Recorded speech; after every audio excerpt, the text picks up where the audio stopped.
TV Gracia presenta entrevistas impactantes, hechos impactantes, abusos, violaciones, maltratos, cometidos bajo el nombre de alguna religión, narrados por las propias víctimas.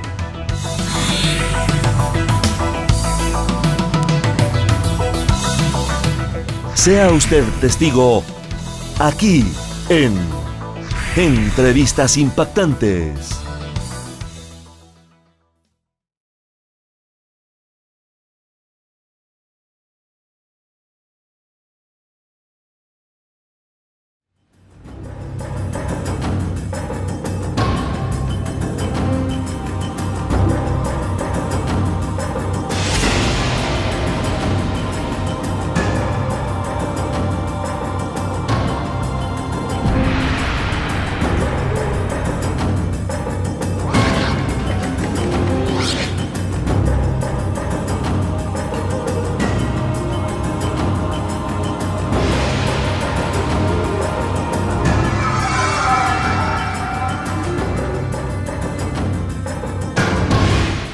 Soy Luis Hernández Navarro y hoy vamos a conversar sobre un documental silvestre que trata de un caso de pederastia por parte de un sacerdote en Oaxaca.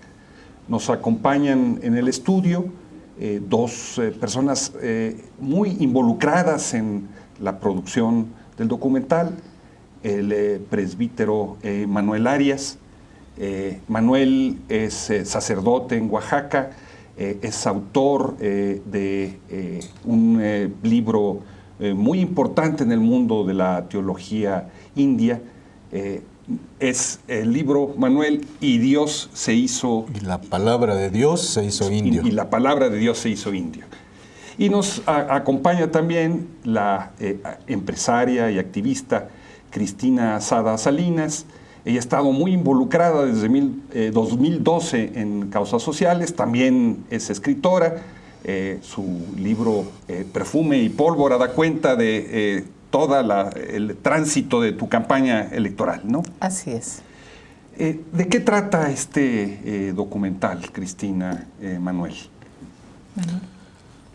Es el caso de el ultraje violento, diría yo, de niños indígenas de la Sierra de Oaxaca por un sacerdote. Para mí es semejante a la muerte de los que oraban en Acteal, la masacre de Acteal y la desaparición de los 43, porque son vidas rotas, son vidas acabadas de muchos de estos niños que no tendrán futuro, y que esto haya sido cometido dentro de la iglesia por un presbítero no tiene nombre, y entonces tiene que denunciarse por la misma exigencia del Evangelio y de la enseñanza de la iglesia, no solo por iniciativa propia. Entonces, el dar a conocer esto en un documental, pues es sacarlos también de la oscuridad en la que quedan con todo y su sufrimiento. Porque aunque la denuncia estaba hecha y había sido ya divulgada, parecía que la conciencia nacional no volteaba hacia ese sector dañado tan terriblemente. Entonces creo que este documental pretende también llegar a la conciencia nacional para que también tome una postura, tome una actitud ante estos niños indígenas. Cristina, tú eres productora del documental. ¿Qué te lleva a producir un material de esta naturaleza? Bueno, me enteré por un periodista, Julio Hernández. En la jornada leí tarde, porque esta noticia ya tiene bastante tiempo de estarse publicando, y me conmovió. A mí todo lo que tiene que ver con injusticia me mueve, Y este último sector de mi vida lo quiero dedicar a denunciar, a pelear y a paliar todo lo que tenga que ver con la injusticia.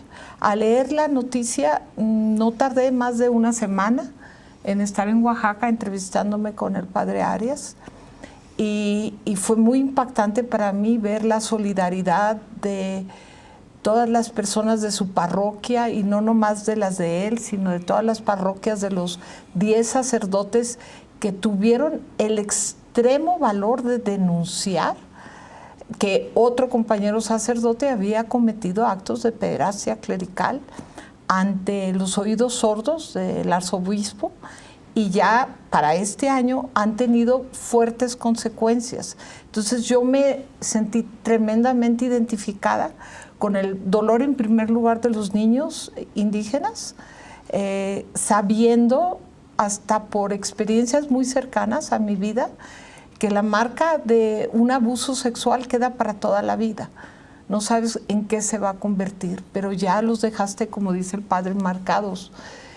Y por otro lado, las segundas víctimas son los sacerdotes que tuvieron el valor. Yo no sé, padre Arias, si es la primera vez que sacerdotes se atreven a denunciar en México y en grupo un acto de pederastia clerical públicamente, porque generalmente casi el 100% de las veces aquí en México son silenciados por sus arzobispos.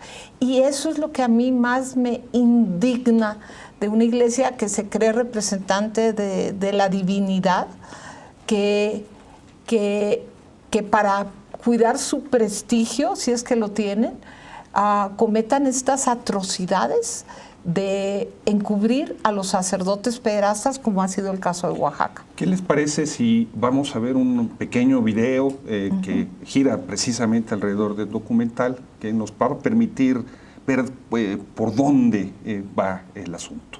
¿Qué les parece si vemos el adelanto?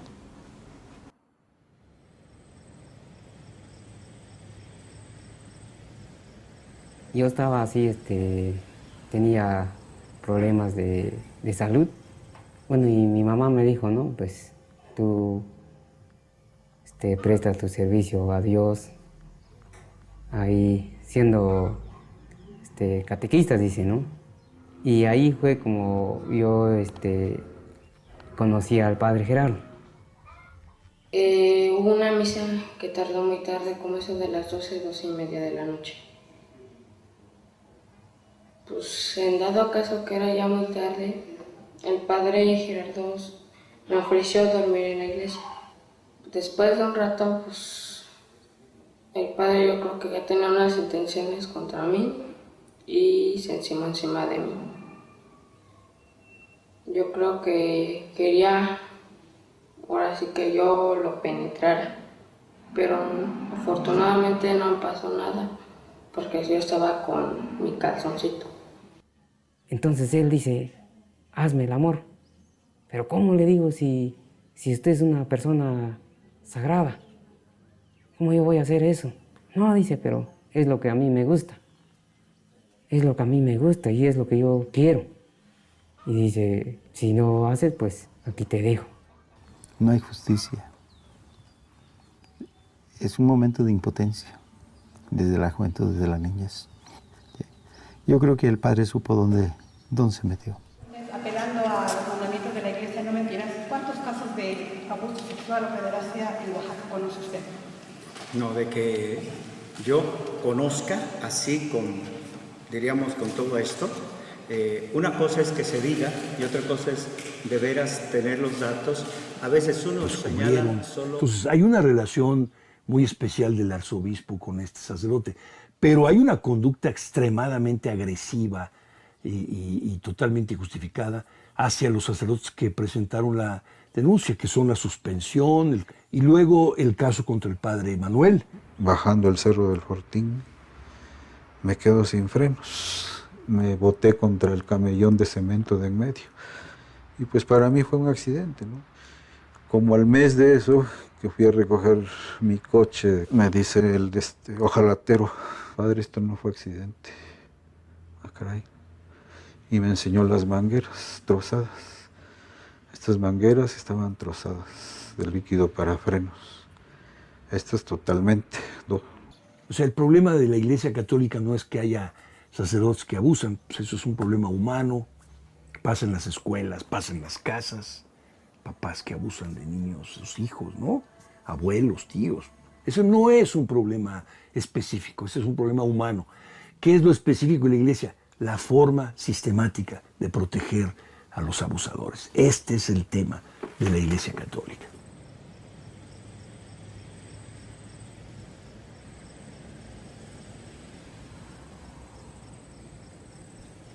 Un testimonio desgarrador, Manuel.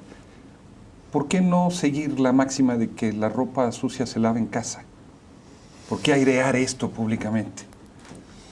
Primero porque la ropa sucia no se quería lavar. Estaba ya muy sucia y nadie la quería lavar. Y segundo porque las mismas enseñanzas evangélicas y doctrinales de la Iglesia nos impulsan, yo diría, nos obligan a eso, ¿no? En conciencia y también como orientación de lo que nosotros predicamos y hacemos. Tanto el Evangelio, que identifica al niño con la presencia de Dios, como las orientaciones doctrinales, particularmente cito ahora a Benedicto XVI, que le llama crimen abominable a la pederastia clerical, que dice él que ni siquiera el luteranismo había causado tanto estrago en la Iglesia como la pederastia clerical, y que también dice que los creyentes no deben pensar que por ocultarlo le hacen un bien a la Iglesia, porque le hacen más daño. Y basados en eso, y por conciencia también eclesial y sacerdotal, pues decidimos que se tenía que lavar la ropa adentro y afuera. Y por eso, también según las mismas normas de la Iglesia, quien recibe el caso de pederastia tiene luego que denunciarlo y poner en manos de la autoridad civil el caso que se investiga. Cristina, tú vienes del mundo empresarial y has sido crítica de los valores y las prácticas de una parte de ese mundo con la que no estás de acuerdo. Ahora te involucras en un proceso de crítica a la jerarquía católica. Por si faltara poco. Por si faltara poco. ¿Por qué esa motivación? No lo puedo evitar, no lo puedo evitar. De hecho, he tenido pesadillas los últimos 2 días, no sé qué signifiquen, pero nunca las tengo, ¿no? Y no sé si me vaya a tocar ser una víctima más por apoyar a estos niños indígenas, por apoyar a estos sacerdotes y por soñar con un mundo diferente. Pero estoy dispuesta a afrontar las consecuencias.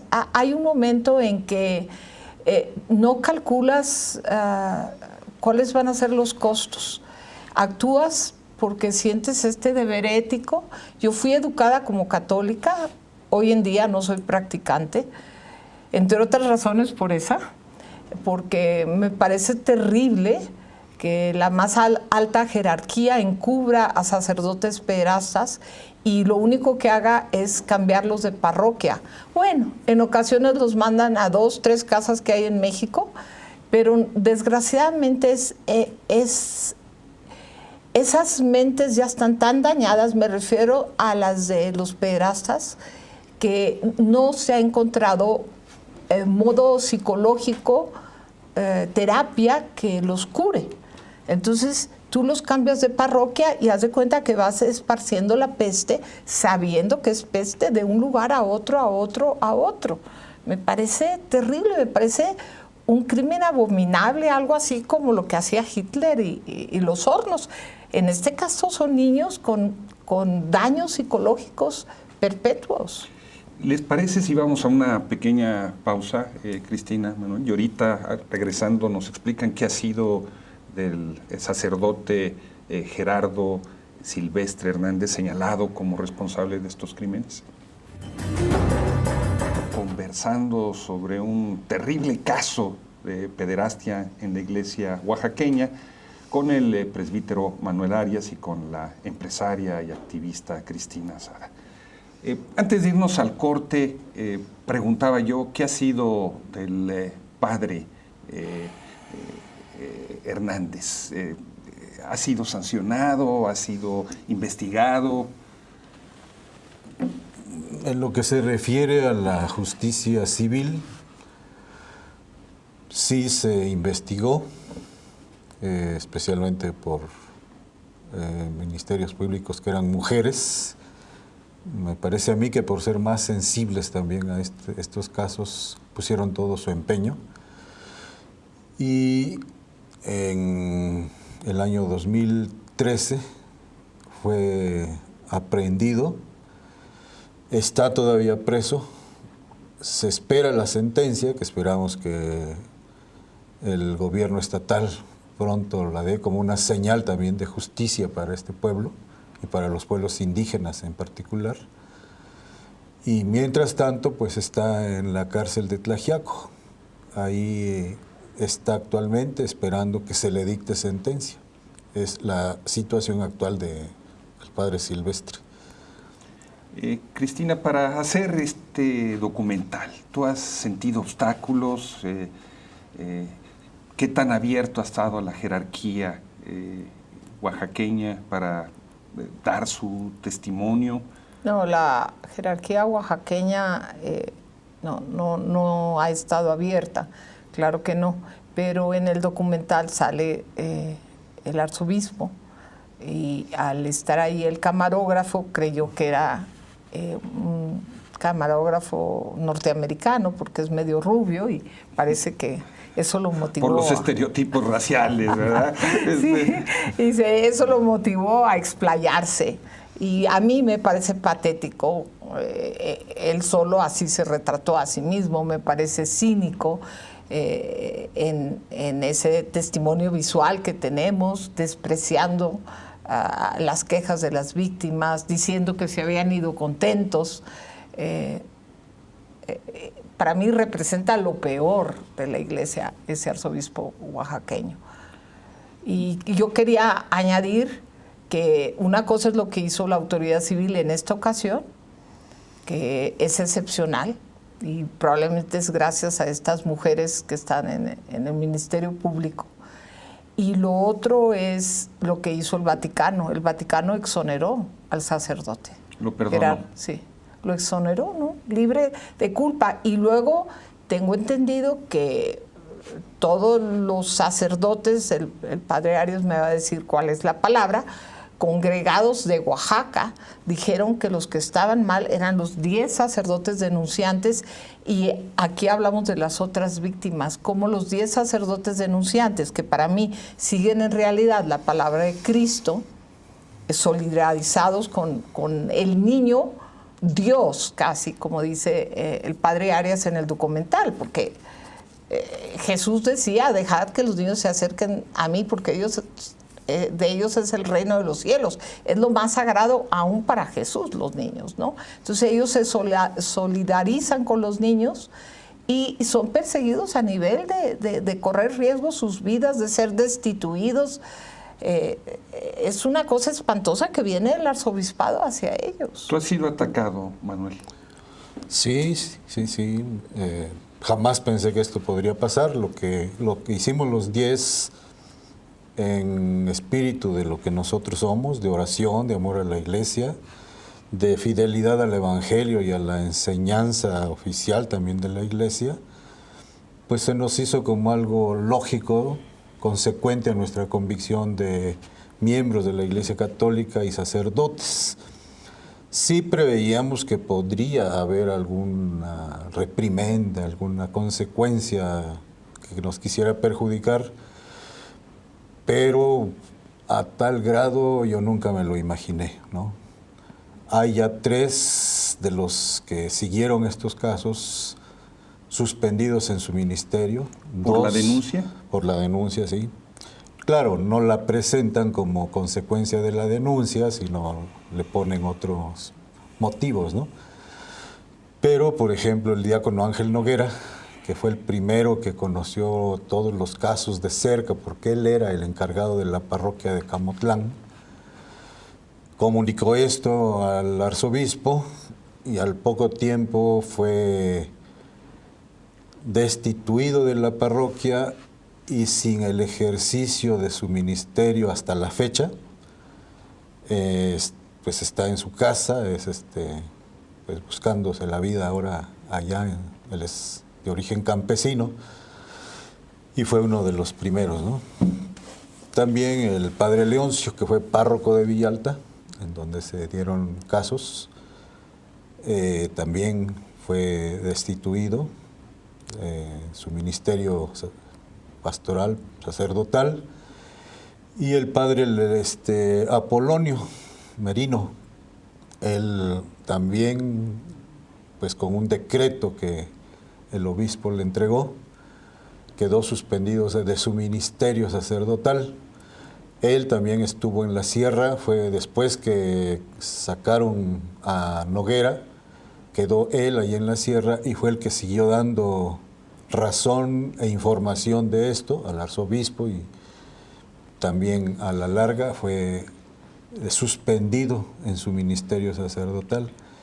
Ahora, pues sí, desde el 2014 que sufrí ese atentado, después varias... el atentado en el que cortaron... Que me cortaron la manguera, una de las mangueras de los frenos, y las otras raspadas también para que se pudiera salir el líquido para frenos.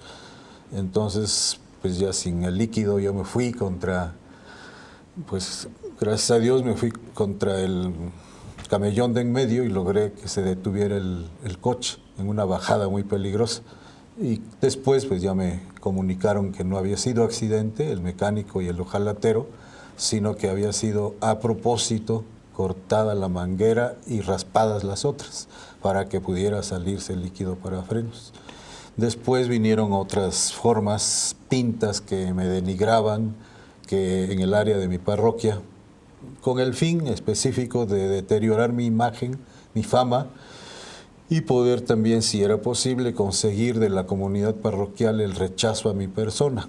Hubo otras cosas, agresiones a la coordinadora del Consejo de Pastoral, a otro joven miembro de una familia que es amiga, amenazas directas con un arma de alto poder, y pues finalmente el 8 de noviembre llegó un tipo a amenazarme de muerte o muy probablemente a ejecutarme, solo que no tuvo la oportunidad y dejó el mensaje. Di a la coordinadora de pastoral, dile al cura Manuel Arias que lo van a matar. Ese fue el mensaje. Y pues yo esto no puedo menos que atribuírselo a la denuncia que se hizo sobre pederastia clerical. ¿Tú has recibido amenazas, Cristina, por involucrarte en el documental? ¿Tienes miedo de que suceda algo? Pues conscientemente no tengo, pero parece que mi inconsciente me está diciendo algo en esos sueños y no, todavía no sale. Apenas vamos a comenzar a bailar. Todavía no sale y la verdad, pues es un documental de 25 minutos. Yo diría que es muy corto para entender la profundidad de todo este suceso horroroso en Oaxaca. Y pues vamos a ver cómo nos va con el documental y si estamos aquí, vivitos y coleando, como se dice, y a ver cómo más seguimos narrando esta historia, porque con 25 minutos es imposible. Manuel, ¿qué es de los muchachos que se han atrevido a presentar la denuncia? ¿Cuántos son? ¿Cómo es su vida ahora? Bueno, de los únicos que se atrevieron fueron 3. ¿3? Sí. Sobre 2 fue que se logró que se librara la orden de aprehensión, todo lo que precedió. Y 1 que ya no ratificó porque a su papá, en la primera denuncia, antes de ratificar, lo amenazaron también con, pues, meterle una demanda de violencia intrafamiliar y él pues tuvo miedo y ya no ratificó. Entonces, uno de ellos, el hijo del papá que ya no ratificó, desapareció del pueblo, creo que lo llevaron a México y por aquí anda, ¿no?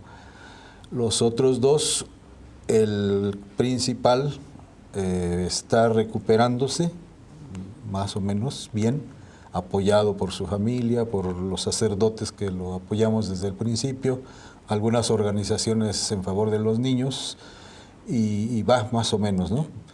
El otro por el que también se libró esta orden fue otro que está ya en su pueblo, más o menos recuperándose. Yo creo que tiene que ver mucho para estos niños el que denuncien y se sientan apoyados, porque también pues les metieron miedo, castigos divinos, que podría dejar de ser parroquia Camotlán, que pues el que se mete con un cura puede que le caiga la maldición, y bueno, también la presión social que hay en el pueblo, no dejarse ver como quienes fueron violados. Y entonces, pues a estos que no se atrevieron a denunciar, sí a algunos les ha ido mal. Sí, sabemos, me lo comunicó el diácono Ángel Noguera, que ya hubo un suicidio, que ya hay uno que se dedicó totalmente al alcohol y otro más que está reproduciendo lo que recibió. No sabemos de más todavía. Que una tragedia. Sí. Cristina, estamos ya al final del tiempo. En un minuto, ¿qué buscarías tú con este documental? ¿Qué esperarías que lograra? En primer lugar, apoyo para las víctimas de Oaxaca, como repito, son los niños y los sacerdotes. Apoyo para las familias de las víctimas. El padre Arias me decía que este documental, que todavía no es público, lo mandó a una señora indígena y que lo vio inclusive con sus hijos niños de 10 y 8 años y que le encantó. A diferencia de periodistas que escriben en diarios, yo escribo pero en mi blog, pensé en incursionar en esto del cine, del documental. En este caso es un corto y estoy muy contenta con el resultado. Hicimos una alianza, la agencia Bengala y yo, y tuvimos a los mejores profesionales. Creo que hicieron una obra de arte a pesar de lo crudo, porque no puede dejar de ser crudo el tema, ¿no? Claro que sí. Cristina, Manuel, muchas gracias por acompañarnos hoy aquí en este programa. Y a ustedes, amigos y amigas, donde quiera que se encuentren, les agradecemos su amable atención.